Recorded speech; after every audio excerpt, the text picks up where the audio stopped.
welcome to a new series of A Life in Sales, where we talk to our fantastic channel partners from around the globe.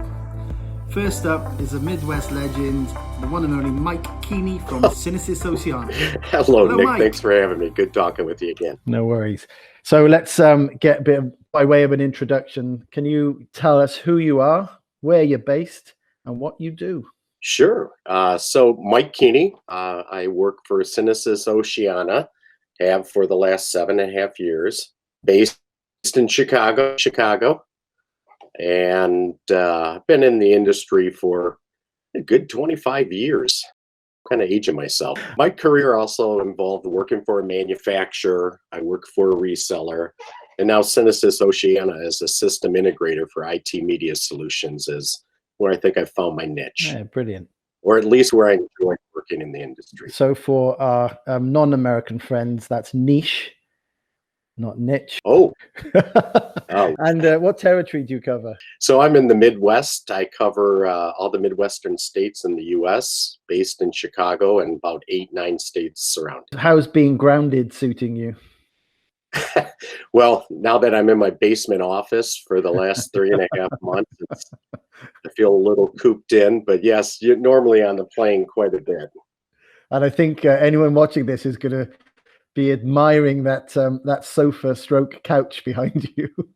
Oh, that pattern is taken off. It's viral. Everyone wants a piece of it. So how did you end up working in media, in the media space? So when I originally got out of college, I was actually in business equipment, and just by hook by crook, I came upon Avid Technology, mid-90s, and I thought, wow, this stuff is really amazing. And I liked the customer base, working with creatives, and I thought the technology was really advanced, and so I gave it a go. And since that time up to 2020, I've been in the same industry, and I still enjoy it. Yeah, I think having worked outside of media, so the first part of my career, I don't think people can really appreciate what a sort of a nice industry it is to be working in creative technology. I think it's quite welcoming as well, as long as you can help solve their problems, as you say. I think that people are sort of will welcome you with open arms, regardless of the size of your company or where your company comes from. Do you think that's true? I think that's absolutely true. I mean, it's as much a business as any other type of corporation outside media. Really intriguing to see it start and get into the craft editorial up to finishing, as well as delivering to the end users, whether it be broadcast or in-house clients, advertising segments. It's really interesting to see it go from start to finish. And in our business, we actually talk to all aspects of the facilities that purchase, from the owners to the CFOs to the guys that go out and shoot the media, with their digital cameras. Yeah, it is amazing. I think the diversity of work and the people you meet is incredible in this industry. In the industry, roughly 25 years, what would you say have been the biggest changes? So if you could pick on one or two technology changes that have really gone, well, that's changed the industry, not overnight, but sort of significantly over that 25 years, what would you pick out? Well, I think when you see the transition to what you had in terms of software applications, and the computing power, in the early days, we were selling desktop solutions, and the vast amount of investment was both based on the computers you had to use it on, which weren't that fast and pretty amazing what you could do digitally, but the software applications. I kind of am reminded when we had this most amazing promotion with Avid back in the mid-90s, where buy our $150,000 editorial system, rough cut editorial system, and get a free 9 gig drive. Oh, people would flock to the doors. Yeah.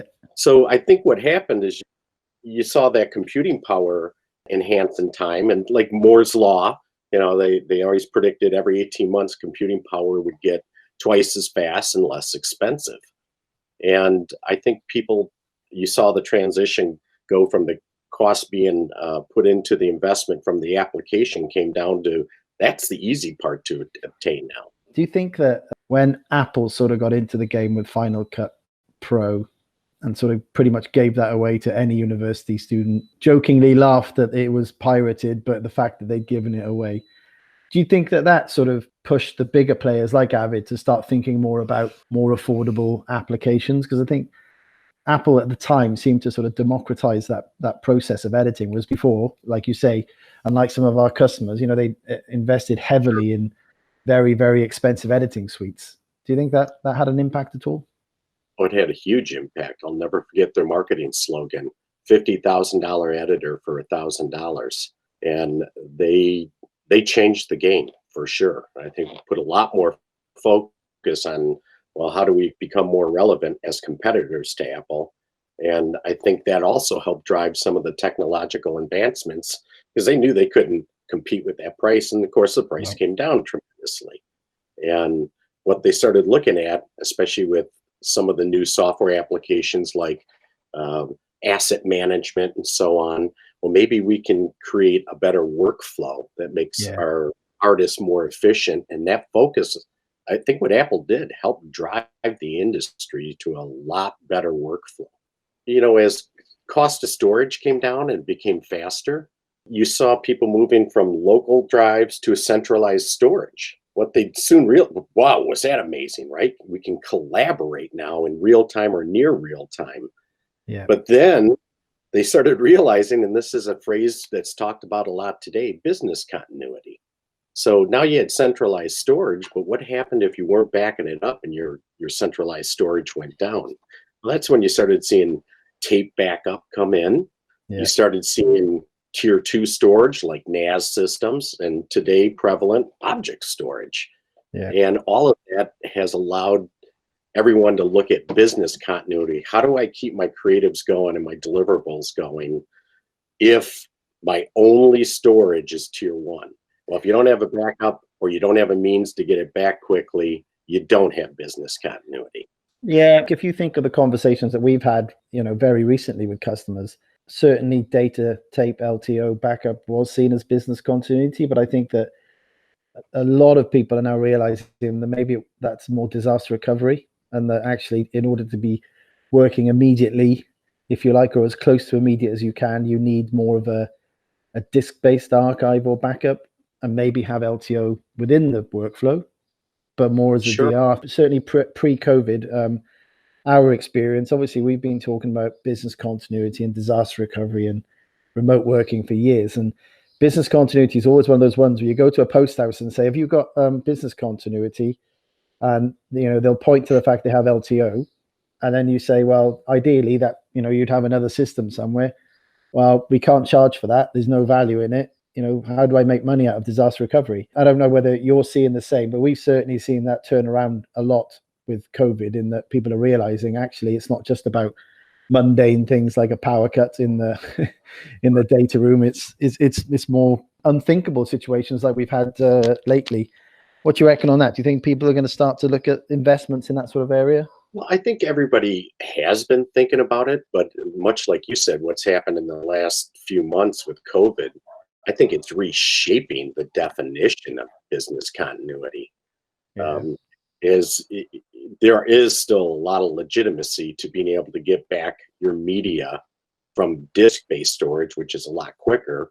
And in some cases, although not the same quality of service, you can even work off some of the tier 2. I wouldn't say in the same way if you had 20 editors or artists connected to it.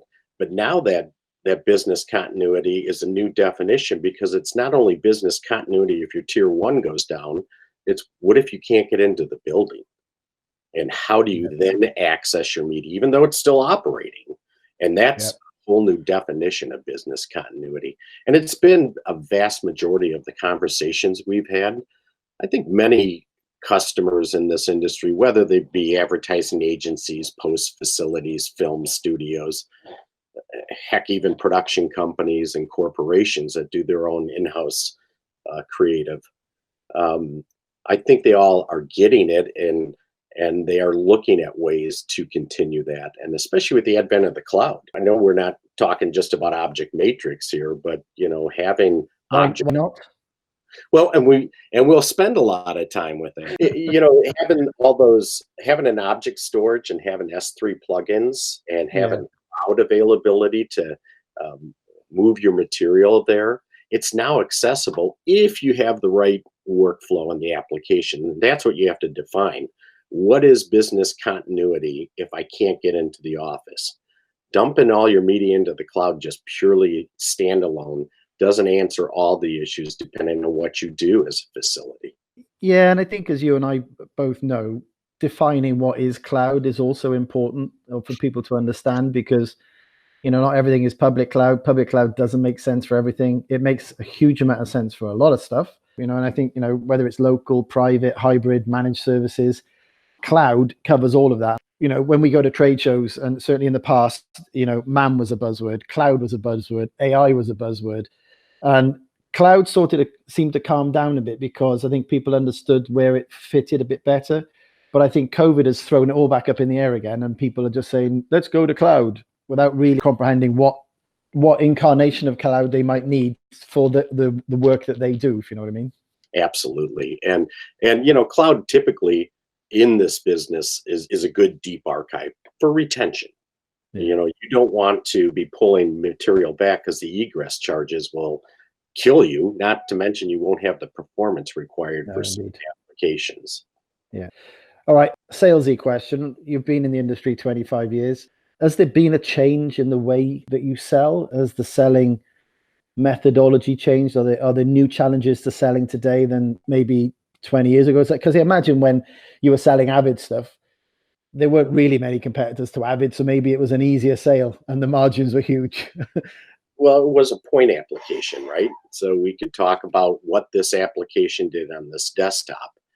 And today it's really more about, and I think a lot of customers understand, accessing, making it available, and monetizing their assets at all level of the business are critically important for many companies, or could be based on the right conversations. But it's a more consultative type of conversation, as you have to now talk not only to the creative staff and the engineers, but you're talking to C-level folks who need to put some sort of ROI, return on their investment, for having all of this accessible, and what does it mean to the business. And a lot of times there are initiatives in the marketing department and so on that they may not know in the creative department. So it's really about pulling more of the stakeholders involved in the entire workflow.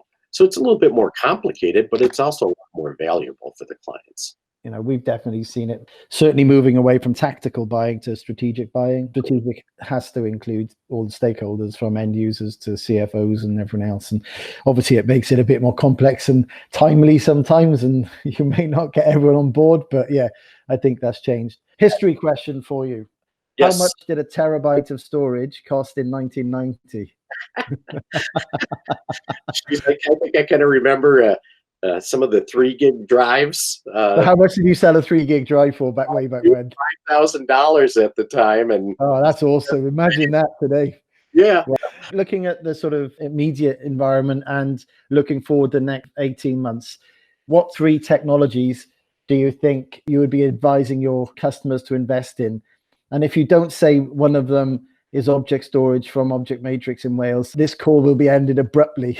Obviously, again, as we redefine what backup and DR is, and it sounds like I'm just feeding into what you just told me, but having a scalable, usable, accessible backup storage and DR is critical.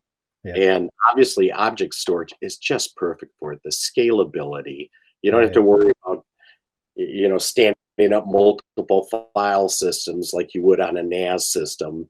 And as you know, we have clients that have, 2 petabytes, 5 petabytes, 20 petabytes, and even more. We're talking to a client right now who wants 5 petabytes. Yeah. And that's backup and DR, not even their online storage.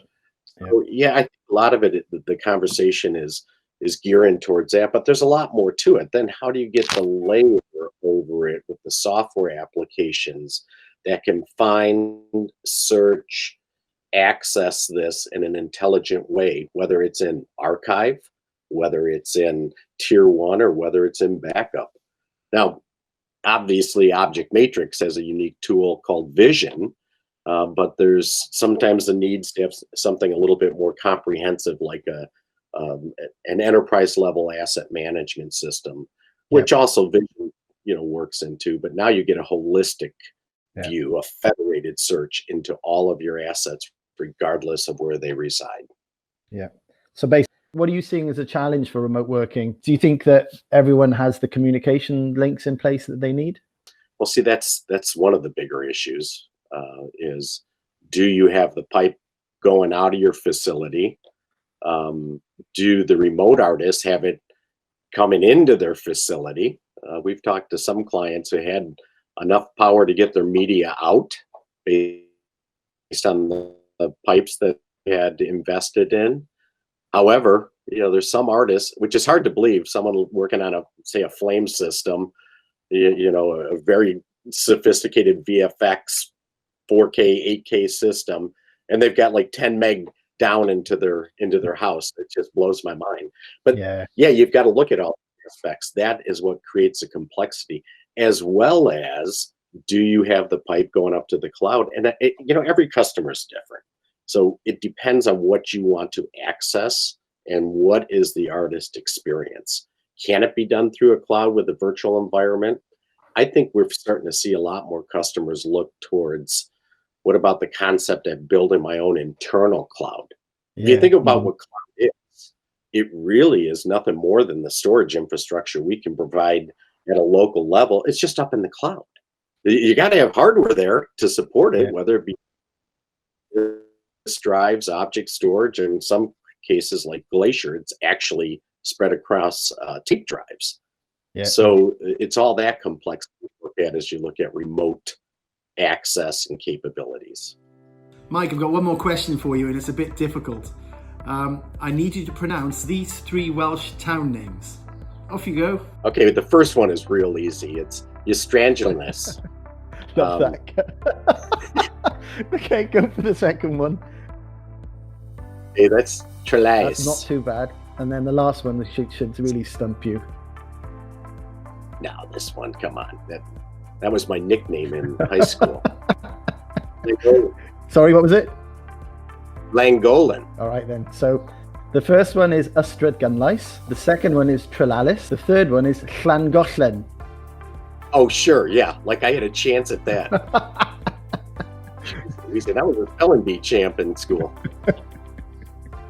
Oh, brilliant. Hey, listen, it's been awesome speaking to you. Hopefully we'll get to do this again at some point.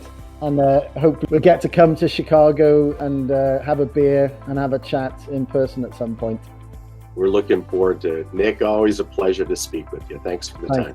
If you'd like to learn more about how we and our fantastic channel partners can help you implement your strategic goals to implement remote working, business continuity, private, local or hybrid cloud environments, please do get in touch. We'd be delighted to speak with you. In the meantime, take care, stay safe. Diolch.